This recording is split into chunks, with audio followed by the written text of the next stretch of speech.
बड़े घरों में छोटा बच्चा जब पैदा होता है तो उसकी हर खुशी के लिए प्रबंध किया जाता है। वो किसी प्रकार भी ऐसा न रहे कि वो दुखी हो जाए, इसलिए उसके खेलने के लिए, उसके देखने के लिए, उसे छूने के लिए, उसे और चीजों के लिए सब प्रबंध घर में रहते हैं कि बच्चा हर तरह से प्रसन्न है।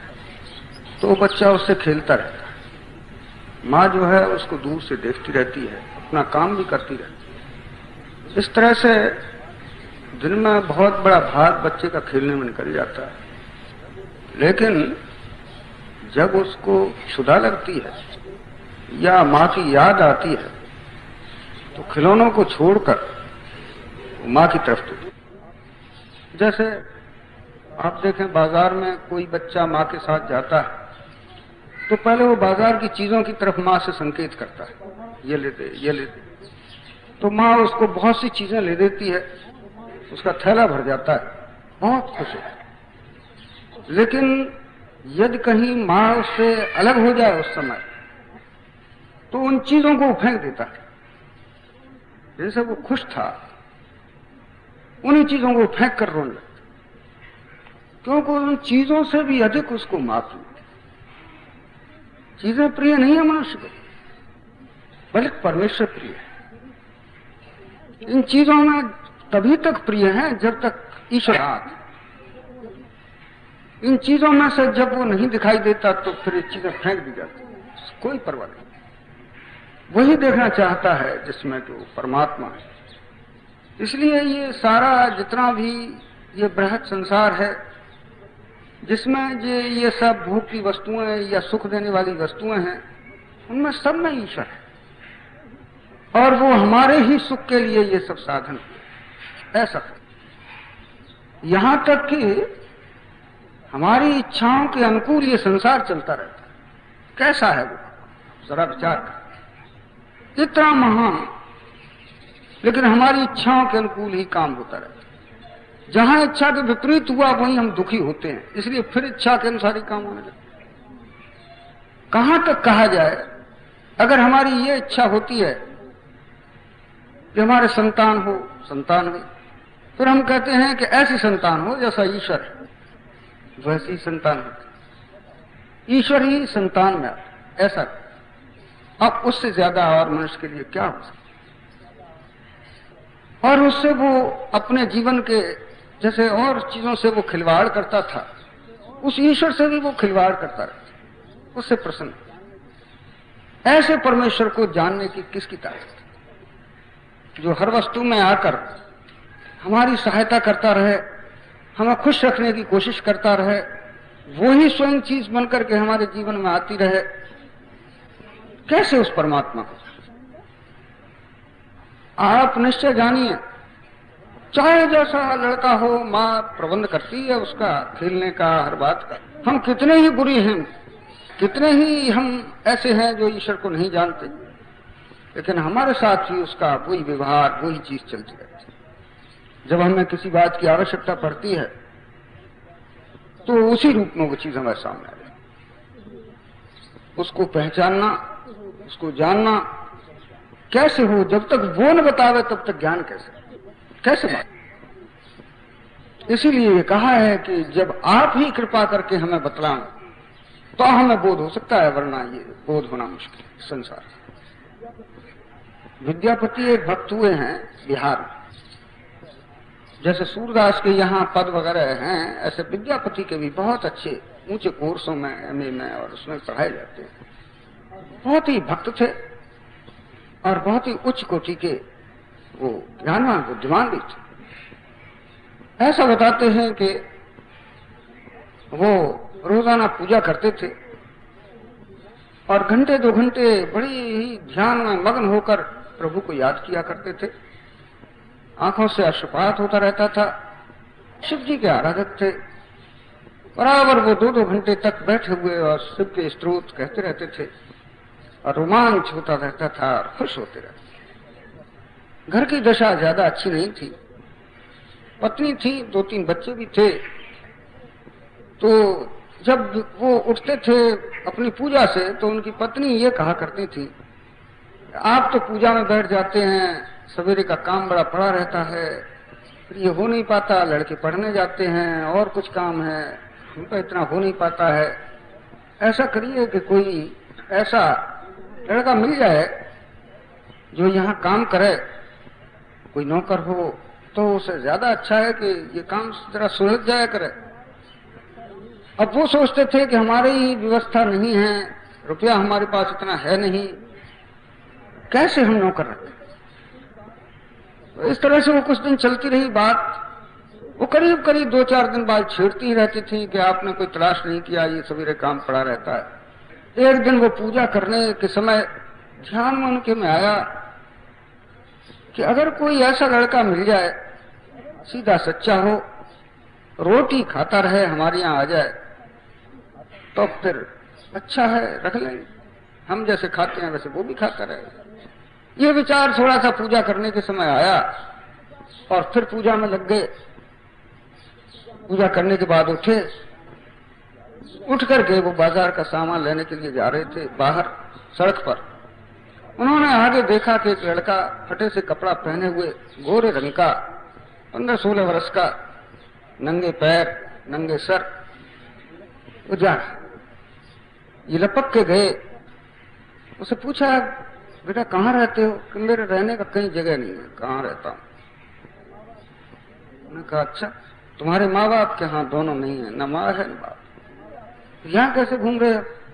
इसलिए आया हूं कि कहीं कोई मुझे रख ले, रोटी खिलाता रहे, तो मैं यहाँ कुछ काम करता रहूंगा।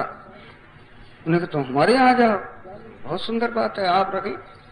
क्या लोगे? कि बस लूंगा कुछ नहीं, मैं रोटी खाता रहूंगा, रोटी देते रहे, और अगर आपका वो हो तो फटा पुराना कपड़ा मुझे दे दिया, इतना ही। वो बड़े प्रसन्न हुए कि भाई ऐसे ही हम तो चाह रहे थे, ये लड़का अच्छा मिल गया। उसे ले जाकर के घर पहुंचे, कहने लगे देखो ये बच्चा आ गया है, ये ब्राह्मण भी है, हमारे घर रहना भी चाहता है। तो लड़के ने जाकर के माँ के पैर छुए, माँ भी प्रसन्न हो गई कि हाँ लड़का तो अच्छा है, ये सब काम कर लेगा। अब वो पंडित जी जो थे अपना नित्य नियम करने लगे, बहुत ही शांति के साथ बैठने लगे। इधर वो लड़का जो था, माँ ने जो जो काम बता दिया, वो प्रातः काल सब काम कर, सवेरे 5 बजे उठा दे, सारा काम, पानी गर्म करना, बच्चों के कपड़े धोना, जो कुछ करना, सामान लाना, सब काम बहुत जल्दी कर। और फिर बड़ा खुश चलता रहा। तो 6 महीने ऐसे कट गए। एक दिन वो कहीं बाहर जा रहे थे, लड़के से कहने लगे कि भाई तू हमारे साथ चलेगा? हम फला हम शायद जा रहे हैं। उन्होंने कहा हाँ जरूर चलूंगा। वो जो था उनके साथ चल दिया। पंडित जी भी बड़े बहुत वृद्ध से थे और ज्यादा चला भी नहीं जाता था। वो धीरे धीरे उसके साथ साथ चलते गए। मील 2 मील चले होंगे कि उन्हें प्यास लगी। घाम और धूप हो रही थी, प्यास ने जो सताया तो कहने लगे कि भाई कहीं से थोड़ा सा पानी ले आ। वो उठा और जाकर के इधर उधर तलाश करके बड़ी जल्दी लोटे को साफ करके और पानी लेकर के उनके सामने आ। पानी देखा तो बिल्कुल वो तो गंगा जल था। पंडित जी घर पर गंगा जल पिया करते थे। पानी देखकर कहने लगे ऐसा मालूम होता है ये तो गंगा जल है। महाराज होगा गंगा जल, तुम जल ले आया। उस लड़के का नाम उदना था। कहने लगे उदना ऐसा मालूम पड़ता है कि ये साधारण जल नहीं, ये तो गंगा जल ही है। कहने नहीं महाराज जल ही है। नहीं मैं रोज पीता हूं ये गंगा जल। मेरा हृदय है इस वक्त कुछ और कह रहा। तुमने हमारी इतनी सेवा की है, हर वक्त तुम हमारे साथ रहते हो, लेकिन तुम भेद नहीं बताते, तुम हो कौन? उदना कहने लगा महाराज मैं आपका ही सेवक उदना हूं और कौन। देखो इस वक्त और कोई नहीं है, मेरा हृदय तुम्हारे लिए कुछ और सोच रहा है, तुम ठीक बताओ कौन। वहां उतना नहीं था, साक्षात शिव खड़े। पंडित जी का हृदय एकदम पिघल गया, उसके चरणों में गिर पड़े। कहने लगे मुझसे भी ऐसा कौन होगा जो भगवान से अब तक सेवा देता है। मैं कितना अधम हूं कि आपसे मैं बराबर न मालूम कैसी कैसी सेवा लेता रहा, आप मुझे कैसे क्षमा करेंगे। भगवान कहने लगे क्या पिता पुत्र की सेवा नहीं किया करता? अगर मैंने तुम्हारी सेवा की है तो क्या कोई गलत काम किया? तुम मेरे पुत्र नहीं हो। पंडित जी अधीर हो गए और कहने लगे कि मैं अब क्या करूं, आप बताएं, कहां जाऊं। प्रभु जीवन ऐसा है कि उसको मैं संभाल नहीं सका। देखता हूं कि हर चीज में आप मेरी सहायता कर रहे हैं, सब जगह जिस तरफ जाता हूं उस तरफ आप ही कृपा मुझे दिखाई देती है। मैं कैसे रहूं संसार में, कहां? क्या मनुष्य में ये चीज नहीं है?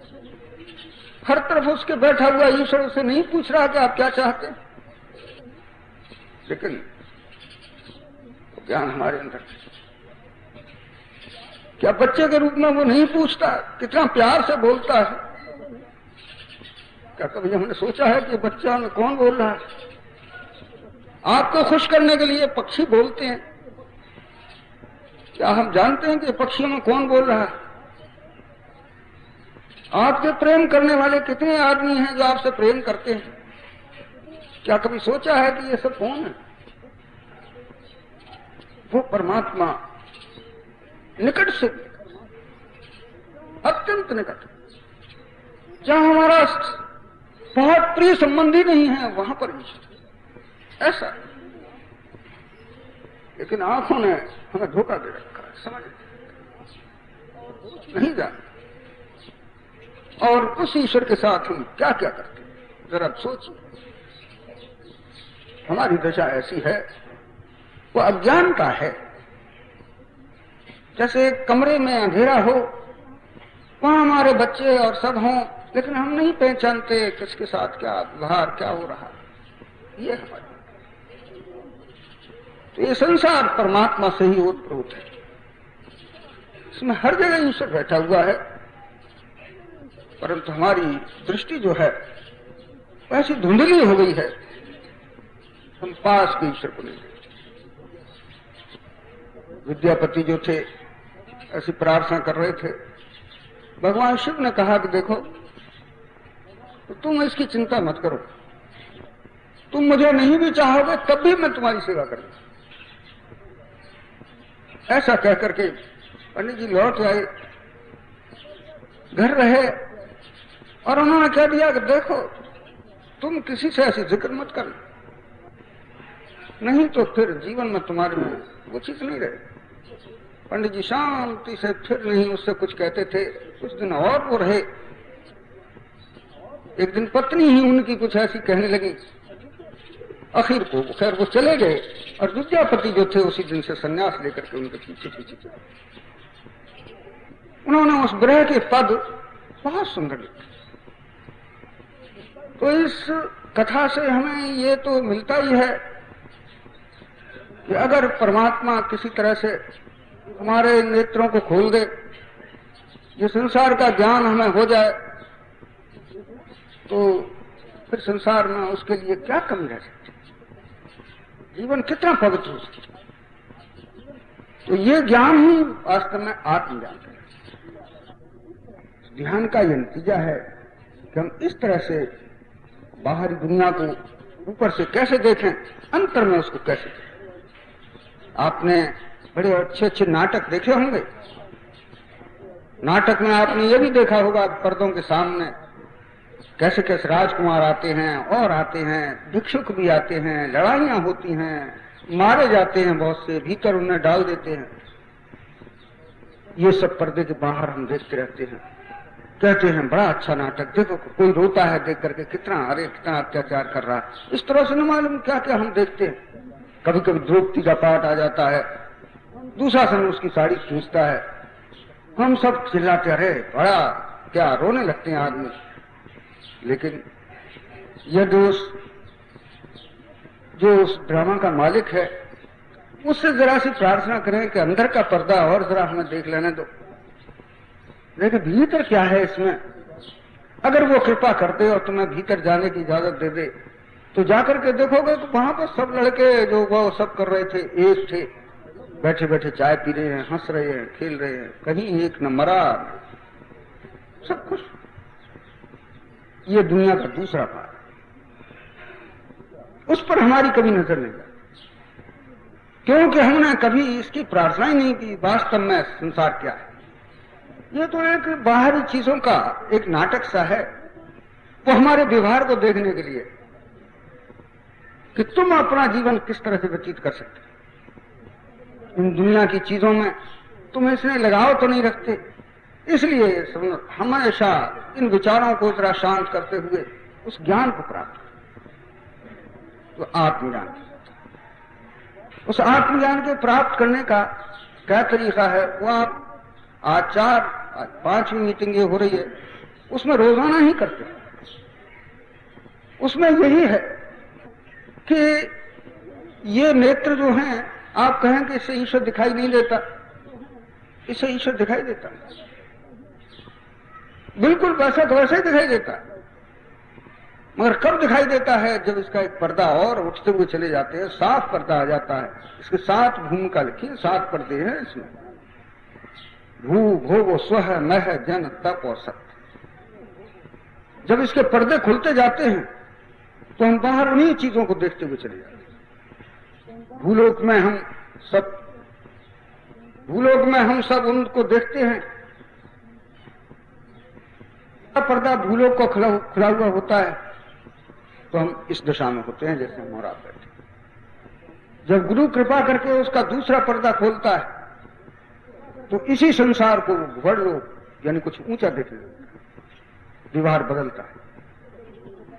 तीसरा पर्दा इससे और ऊपर जब गुरु कृपा करता है तो वो उसका तीसरा पर्दा खुल जाता है, वो स्वलोक, वो भो स्व, यानी स्वर्ग लोक की तरह से उसको ये संसार दिखाई देने लगता है। और जब साधना करता है, गुरु की कृपा होती है, तो इन्हीं इसे एक और चौथा पर्दा खुलता है, उसको महलोक कहते हैं, यानी बृहद दिखाई देता है कि अरे ये तो महान है। इसी तरह से और जब कृपा होती है तो उसका और ऊंचा पर्दा खुलता है, 5वां, उसका जनलोक कहते हैं, जहां भक्ति प्रारंभ, मनुष्य में भक्ति वहां से प्रारंभ होती है। वो चाहता है कि मैं एक दूसरे की सेवा करूं, उसका हृदय ही कहता है कि मेरा धर्मी सेवा करें, क्योंकि ईश्वर सबकी सेवा कर रहा है। इसलिए उससे ऊपर जब और कृपा होती है तो मनुष्य का 6वां पर्दा खुलता है, उसको कहते हैं सत्यलोक, तपलोक। उसमें वो तपस्या करता है, वह स्वयं कष्ट उठाकर दूसरों को सुख देता है, ऐसी उसकी भावना जागृत हो जाती है। वो कहता है कि मेरा शरीर अरे एक दिन वैसे ही खत्म होगा, इसको ऐसे ही जला देंगे, डाल देंगे, कहीं क्या होगा, अच्छा तो यह है कि किसी तरह से कुछ काम आए। बहुत से लोग अपनी आंखें दे जाते हैं, दूसरे लोगों को काम आते, इसलिए वो सोचता है कि हमारा शरीर कितना अच्छा हो कि दूसरों के काम आता है, तो वो उसी दिशा में दूसरों के काम के लिए काम किया करते हैं, उसको तप लोग कहते हैं। और उससे भी ऊपर जब गुरु कृपा होती है तो उसका ऊपर का पर्दा सत्य का वो खुल जाता है, और सत्य लोक में पहुंचकर वो सत्य का दर्शन करता है। हर एक आदमी के अंदर वो सत्य देखता है, उसके विचारों को नहीं देखता, उसकी शक्ल को नहीं देखता, बल्कि उसके अंदर की उस सत्यता को देखता है कि अरे यह इसमें ही तो वो ईश्वर है। जानवरों में, वृक्षों में, मनुष्यों में, हर एक में उसको वो चीज दिखाई देनी, तब उसके व्यवहार में एक बहुत बड़ी चीज आ जाती है। इसलिए जिसका व्यवहार अच्छा होता है, समझो कि इसने ईश्वर को प्राप्त किया, ईश्वर के निकट पहुंचा। जब तक मनुष्य इस आत्मज्ञान को प्राप्त नहीं करेगा, तब तक वो 1000 कोशिश करता रहे, उसका व्यवहार बन नहीं सकता। वो सोचेगा कुछ और करेगा कुछ और। इसलिए धीरे धीरे उस गुरु की कृपा से अपने विचारों को उठाते हुए चलो और आगे चल करके उस सत्यलोक का दर्शन करो, जहां जाकर के आपको आत्मा साक्षात दिखाई देगा कि आत्मा। स्वामी रामकृष्ण, उन्होंने रामतीर्थ ने लिखा, उन्हें हर जगह ईश्वर ही दिखाई देता था। जिधर देखता हूं उधर तू ही तू है, हर क्षण जलवा तेरा हू है। मैं सुनता हूं हर वक्त तेरी कहानी, तेरा जिक्र हो रहा। बोलता कौन है? वो देखते थे कि जो बोलने वाली चीज है उसमें ईश्वर ही है, जो चीज चल फिर रही है उसमें ईश्वर ही है। इस तरह से मनुष्य जो है इसी संसार में यहीं पर रहता हुआ एक दिन इन्हीं आंखों से ऊपर वहां प्राप्त होगा। तो वो काम कुछ ज्यादा कठिन तो नहीं है, मगर उसके लिए पहली बात तो यह है कि उसको कोई जानकार भी तो मिले जो हमें बतावे कि यह है। ऐसे सत्पुरुषों के निकट पहुंचने से एक प्रकाश मिलता है, उसमें तुम ईश्वर को देख सकते। जैसे सूरज के प्रकाश में तुम दुनिया को देख रहे हो, इसी तरह से किसी संत के प्रकाश में ईश्वर को देख सकते। जब तक हृदय में किसी गुरु का प्रकाश नहीं आएगा, तब तक बैठे हुए ईश्वर को भी मनुष्य नहीं। श्री गुरु पद नख मणिगण ज्योति, सुमिरत दिव्य दृष्टि ही होती। वो दिव्य दृष्टि हो जाती है गुरु के चरणों के देखने से। गलन मोह तम सो सब प्रकाशु, बड़े भाव और आवहियासु। वो प्रकाश जीवन में आता है, आपके हृदय में जाकर के वो प्रकाश पैदा होता है, उसमें बैठ करके आप ईश्वर को देख सकते। उघड़े विमल विलोचन ही के, मिटे दोष दुख भव रजनी के, सूझे राम चरित मण मानिक, गुप्त प्रगट जहां जो दे। सारा विश्व उसको दिखाई देने लगता। तो वो साधना कितनी ऊंची है, कितनी उज्जवल है। अगर आप इसे करते हुए चले जाएं और ठीक तरह से निभाते हुए चले जाएं, तो वो चीज कठिन नहीं है जिसके लिए कि मनुष्य अपना जन्म दे देते। उसी के लिए हम सब थोड़ी देर उस परमात्मा का ध्यान करें। और ये ध्यान की चीज ऐसी है कि ध्यान करते करते एक दिन आप अपने आप ही उस अवस्था में पहुंच जाए। उसमें कुछ आपको करना धरना नहीं पड़े, बल्कि वो तो चीज ही ऐसी है, जैसे निद्रा का ध्यान करते करते आप निद्रा में चले जाते हैं, इसी तरह से ईश्वर का ध्यान करते करते निरंतर करते रहेंगे तो आप उसमें प्रवेश करें। तो इस समय हम वही क्रिया करें, उसमें हमारी श्रद्धा हो। जैसा अभी बताया था, निश्चय करो कि मैं परमात्मा के सामने बैठा। अब सारी चीजों को तुम अपने आगे से हटा दो। ये चीजें कहीं जाएंगी नहीं, इनके लिए तुम ऐसा मत करो कि ये गड़बड़ होगी, कहां क्या होगा। जो चीजें परमात्मा को अर्पण कर दी जाती हैं, परमात्मा उनकी हिफाजत। इसलिए सब चीजें थोड़ी देर के लिए परमात्मा के अर्पण करो, हल्के हो जाओ और तुम ईश्वर करो। शांति से बैठ जाए और ऐसा ध्यान लगाना कि मैं आज अपने ईश्वर के सामने बैठा। कितना सुंदर समय है, कितनी अच्छी बात है जब हृदय परमात्मा की तरफ खुल जाए तो मनुष्य का एक अनेक जन्मों का अंधकार था एक क्षण में दूर हो सकता। मैं अपने परमेश्वर के सामने बैठा हूं, उनका प्रकाश मेरे अंदर आ रहा है और मैं भी प्रकाशवान हो रहा हूं, ईश्वर में लय हो रहा हूं। बस ध्यान करने से पहले हमेशा अपने गुरु को याद करो, क्योंकि वो आपकी रक्षा करे। इसलिए गुरु का याद करना मनुष्य के लिए परम आवश्यक।